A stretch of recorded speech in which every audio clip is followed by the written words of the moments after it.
आरामसे 4 ग्रेडनि साख्रिखौ आरामसे हायो बेजोंनो सेलारि मोनो। औ खामानि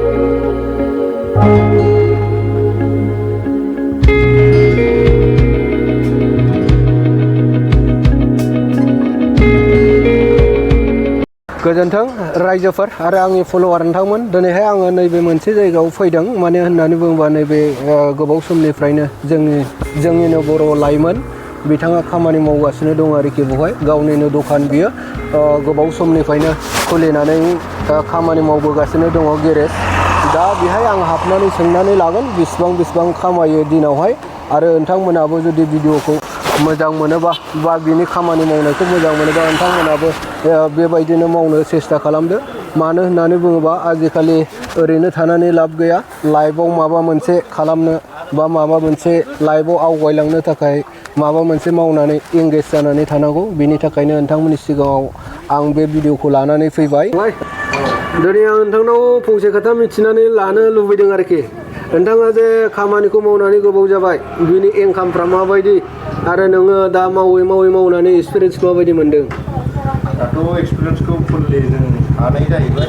औ जों दा मावनानै देखायजोबनो हासै। औ दायो ओंखाम गोमाया।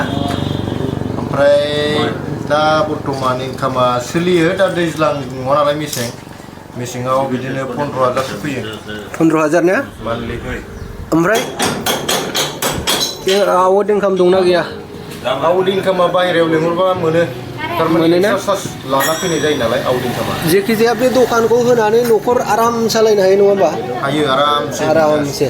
होमबा आरो बेजों लोगोसे सेकेन्ड हेन्डबो मोनगोन आरोखि। गारिया सेकेन्ड हेन्ड सफैयो जोंनाव।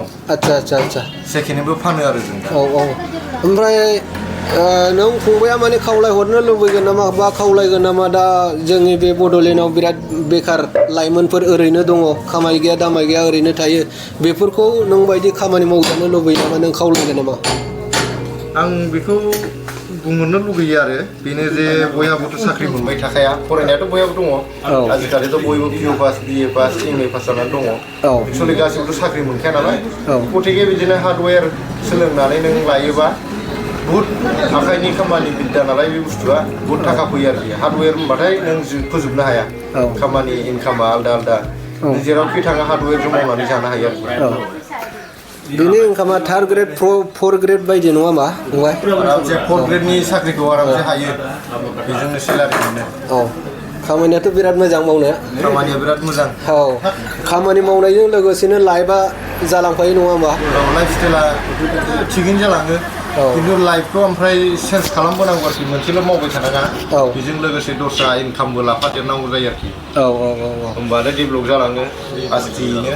आरो नेक्स्ट टाइमाव नै एसे उनाव जोंनाव शरमबो सफैगासिनो दङ। शरमनिबो रायज्लायगासिनो दं नालाय जोंनि गामि डिलारशिपआव। एसे उनाव आरो नोंथांमोना गोदान निउस बायदिसिना बबेबा पर्टालफ्राव जेनेबा जों जौगावगोन। जेला शरम फैयो अब्ला आरो मावगोन आरोखि। थारमाने मावदावलांबासो लाइनाव फैखायो नालाय। शरमनि दा डिलारशिप रायज्लायगासिनो दङ आरोखि। आच्छा शरम गारिबो लाबोगोन आरोखि, शरम खालामगोन। आरो सेकेन्ड हेन्डबो मोनगोन। आरो गारियाबो एक्सचेन्जबो जागोन आरोखि शरम सफैयोबा। आच्छा दे होमबा थेंक इउसै दे। दा लोगोफोर नोंथांमोना खोनाखाबाय माने बियो फंबाया बे खामानिखौ गोबाव दिननिफ्राय मावबोदों आरो बे खामानिखौ मावनानै बेहा बिराद प्रफिट दं बायदि आं मोनदों। नोंथांमोनासो मा मोनो बेखौ नोंथांमोना कमेन्टनि गेजेरजों फोरमायहरदो। दा खोनानाय बायदिबा बिथाङा आरो ग्रेस लाबोबावगोन, ग्रेस गारि फानफैबावगोन आरोखि। दा बे खामानिजों लोगोसे गेरेजबो बानायगोन आरोखि बियो दा नोंथांमोना नुलांखाबाय। आरो जायहा इन्टारेस्ट दङ माबाखौ बानायनो नोंथांमोनाबो नायलांदो, लाइफआव माबा मोनसे जानो सेस्था खालामदो। दा आङो बेखौनो बुंनानै दोनथ'सिगोन लोगोफोर। बयनिसिमबो गोजोन्थों।